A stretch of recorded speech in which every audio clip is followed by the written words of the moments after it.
The U.S. just carried out another strike on a narco-trafficking boat in the Caribbean. We're learning new details about what was on board. The hint, it was a lot of Florida snow, and about regional allies now joining the fight. I'll tell you who the new U.S. partner is and the value of the yam on the now destroyed narco boat.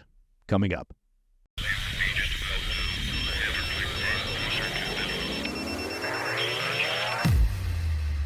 We've been tracking a string of U.S. military strikes against drug trafficking vessels in the Caribbean. Today, we're learning some significant new details about the latest operation, as well as the broader efforts to curb smuggling in the Caribbean. This weekend, President Trump took to Truth Social to announce that he had ordered what he called the latest lethal kinetic strike on a narco-trafficking vessel. He said the boat was moving narcotics along a known smuggling corridor, and that 3 so-called narco-terrorists were killed when the vessel was destroyed in international waters. At the time, Trump did not specify where the strike had taken place. However, government officials from the Dominican Republic are filling in some of the blanks. In a press conference, their National Directorate for Drug Control revealed the target was a high-speed boat operating about 80 nautical miles south of Isla Beata off the Dominican coast. In a major development, they confirmed this was not just an American action. Dominican naval forces worked directly with the U.S. Navy in marking the first-ever joint U.S.-Dominican strike against narco-terrorists in the Caribbean. Officials also disclosed the rather staggering scale of what the boat was carrying. According to Dominican authorities, the vessel held roughly 1,000 kilos of cocaine. That's more than 2,200 pounds, if my math is correct. Crews have already recovered nearly 400 tightly wrapped packages from the wreckage, some stamped with markings like the word, quote, men, M-E-N, likely a code used by traffickers to identify the source or the batch or the destination of the shipment. Now, to put this in perspective, U.S. street prices for cocaine generally run between $90,000 and $130,000 per kilo. Even at a conservative $100,000 per kilo, this single shipment would have been worth more than $100 million. That's $100 million of cocaine now consigned to the bottom of the ocean. That is a lot of blow for Davy Jones' locker. This marks more than just another interdiction. Traditionally, U.S. counter-narcotics missions in the past have focused on boarding vessels, seizing contraband, and prosecuting crews when possible. What we're seeing now is, of course, an escalation, the outright destruction of drug-running boats, lethal force against traffickers, and the involvement of regional allies. For the Dominican Republic, the symbolism is just as important. Officials there called the mission a precedent-setting operation, the first of its kind. By joining forces with Washington, Santo Domingo is signaling that narco-terrorism isn't just a U.S. problem. It's a regional threat that undermines Caribbean nations as well. The implications are significant. On one hand, traffickers now face the risk of not only arrest, but annihilation at sea. On the other, Washington is now more deeply tied into Caribbean security, which could mean tighter cooperation or greater exposure to retaliation from cartels and their state-linked partners. So, the latest update. 3 traffickers dead, a speedboat destroyed, 1,000 kilos of cocaine gone, and a new precedent set for joint U.S.-Dominican operations in the fight against narco-terrorism. And in his post to Truth Social, President Trump left no ambiguity in his message to the cartels. Quote, stop selling fentanyl, narcotics, and illegal drugs in America and committing violence and terrorism against Americans. End quote. And yes, he wrote it in all caps. It's worth noting that many Democrats are now clutching their pearls and choosing to fall on the fainting couch over the legality of targeting and terminating narco-traffickers. I'd like to think that they're not stupid enough to side with cartels and traffickers working to bring drugs into the U.S., and I frankly don't think they care enough to actually worry about legality issues. I mean, back in the day, they didn't say boo about President Obama's rather extensive drone campaign. But it's Trump, so once again, Democrats take the opposite position and test various messages to see if anything sticks with the voters.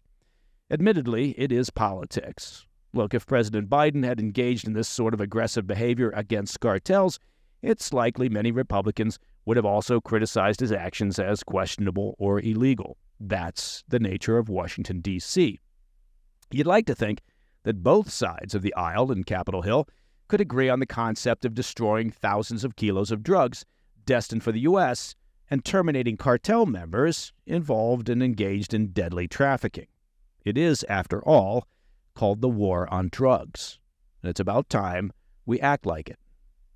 All right, coming up next, Hamas is declaring victory as a wave of Western nations move to recognize a Palestinian state at the UN. So many UN diplomats in New York City right now, straining muscles as they pat themselves on the back. I'll be right back. Hey, Mike Baker here. Let me ask you a question about protecting your hard-earned assets. When you hear about inflation worries, or when you hear that the national debt in the U.S. is over $37 trillion, or you just look around and you see all the global uncertainty, do you ever think to yourself, maybe now would be a good time to buy gold? Well, that would be a logical thought. You see, whether as a hedge against inflation or peace of mind during global instability or just for sensible diversification, gold has always been seen as a safe haven. And the Birch Gold Group believes that every American should own physical gold. So they've created something special. Until September 30th, if you're a first-time gold buyer, Birch Gold is offering a rebate of up to $10,000 in free metals on qualifying purchases. To claim eligibility and start the process, just request an information kit. Text PDB to 989-898. Plus, Birch Gold can help you roll an existing IRA or a 401k into an IRA in gold, and you're still eligible for a rebate in free metals of up to $10,000. Find out why tens of thousands of happy customers trust the Birch Gold Group. And make right now the time to decide if gold is right for you, and take advantage of a rebate up to $10,000 when you buy by September 30th. Text PDB to 989-898. Claim your eligibility and get your free information kit. Again, text PDB to 989-898. Welcome back to the Afternoon Bulletin. As widely expected, 4 U.S. allies formally recognized a Palestinian state on Sunday, sparking outrage in Israel, rejection from Washington, and celebration from Hamas. Oh, look, Hamas now has something to celebrate besides killing Jews. The coordinated announcements from the UK, Canada, Australia, and Portugal landed on the eve of the UN General Assembly in New York. Their stated aim was an attempt to breathe life into the flickering vision of a two-state solution. Of course, their real aim was to play to their internal domestic politics and appease their left-wing various groups and Muslim coalitions at home. From London, Prime Minister Keir Starmer framed recognition as, quote, a practical plan to bring people together behind a common vision, arguing it was the only way to preserve the, quote, possibility of peace, end quote, and he said it with a straight face. Starmer warned that with Hamas's terror and Israel's military blitz in Gaza City, the idea of two states was fading, quote, but we cannot let that light go out, end quote. Lisbon echoed the same refrain. Portugal's foreign minister declared the two-state solution is the only path to just and lasting peace, while pressing for a ceasefire to immediately follow. Well, that's clever. I wonder why no one else thought to call for a ceasefire before now. As you can assume, the backlash was instant. President Trump blasted the recognition as a mistake, declaring, quote, I don't think Hamas should be rewarded. And in a political climate in Israel where unity is scarce, the 4 allies managed to do the unthinkable, unite nearly all of Israel's political spectrum in outrage. Opposition leader Yair Lapid branded Palestinian recognition as, quote, a harmful step and a reward for terror. The chairman of the left-wing Democrats Party, Yair Golan, called it, quote, destructive. Israeli President Isaac Herzog warned it, quote, won't help free a single hostage and it will not help us reach any settlement. And far-right National Security Minister Itamar Ben-Gvir dismissed it as, quote, a prize for murderous terrorists. The Hostages and Missing Families Forum accused the 4 nations of, quote, turning a blind eye to the 48 Israelis still in Hamas captivity, both living and dead. Hamas, by contrast, hailed the move as a, quote, victory and a clear message to Israel. A senior Hamas figure called it proof of the, quote, justice of their cause, demanding recognition be paired with, quote, practical measures from halting Israeli annexation to ending what he called the, quote, genocidal war in Gaza. Now, I'd like to point out that the wave of recognition appears to violate the 1995 Oslo II Accords, which bar unilateral steps to change the status of Gaza and the West Bank before final talks. The four nations demanded no concessions from Palestinians beyond a letter of intent signed by Palestinian Authority President Mahmoud Abbas. Now, it's worth pointing out that Hamas hates Mahmoud Abbas. But Hamas gains new momentum without offering hostages, disarmament, or even basic recognition of Israel. Inside the Jewish state, the fallout is fueling calls from the right to accelerate annexation efforts in the enclave. Israeli Prime Minister Netanyahu now finds himself with the broad political backing to act militarily as he sees fit in wake of the recognition. Then came Hamas's most chilling move.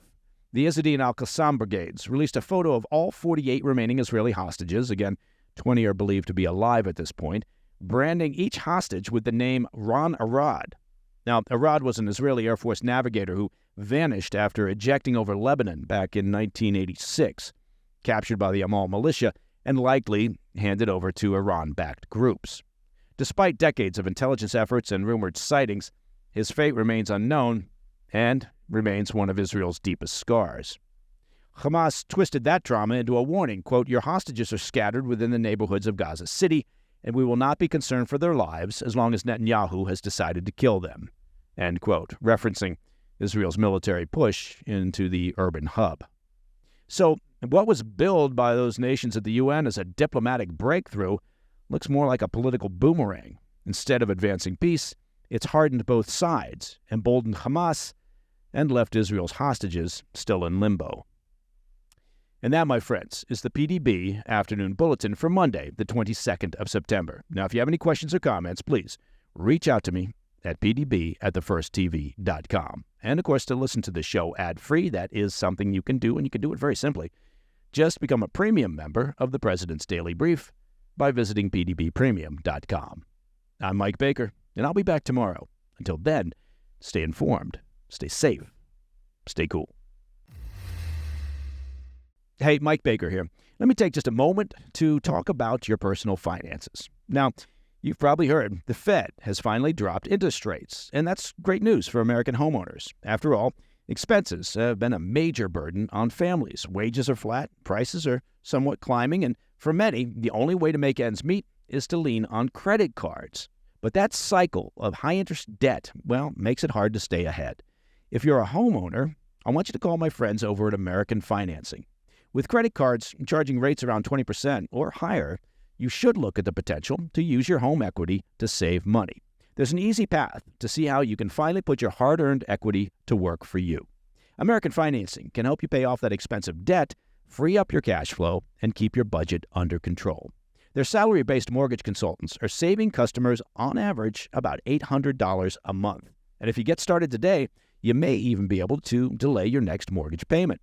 Take control. Call American Financing today, 866-885-1881. Again, that's 866-885-1881. Or just visit americanfinancing.net/PDB. Hey, thanks for tuning in. If you enjoyed this video, don't forget to hit that like button and leave a comment, a really positive, nice, and kind comment. That would be appreciated. And if you're not already subscribed to our channel, make sure to subscribe and turn on notifications so you don't miss any of our daily updates.